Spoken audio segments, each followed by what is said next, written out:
प्रश्न काय म्हणत आहे, एका 3 अंकी संख्येतील सर्व अंकांची बेरीज 14 आहे. या संख्येच्या मधला अंक हा पहिल्या आणि तिसऱ्या अंकांच्या बेरीज इतका आहे. पहिल्या आणि तिसऱ्या अंकाच्या बेरीज इतका आहे, राईट. पहिल्या आणि तिसऱ्यांच्या बेरीज इतका आहे.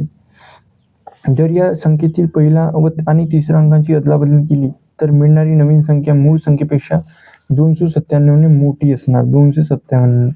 तर ती मूळ संख्या कोणती? सगळ्यात आधी काय म्हणत आहे, अशा प्रश्नामध्ये पहिला अंक लहान असावा आणि दुसरा अंक मोठा असावा. ह्यामध्ये तर मधला अंक 5 न 2 7, 3 न 7. ऑप्शन म्हणजे की 14 आहे, बेरीज 14 आहे, ते म्हणजे की सर्व ऑप्शन बरोबरच असणार. बट पहिला अंक आपला लहान असायला हवा आणि तिसरा अंक मोठा असायला हवा. म्हणजे की हा ऑप्शन कट झाला आणि हा ऑप्शन कट झाला, कारण की पहिलेच मोठे अंक दिले आणि मग नंतर तिसरा अंक लहान दिले. आपल्याकडे वाचले 2 ऑप्शन. तर सगळ्यात आधी कसं करायचं, आपण तिसरा ऑप्शन घेऊ, पर्यायावरून. सगळ्यात आधी काय करायचं, 275 तर उलट केलं किती येणार, 572 येणार.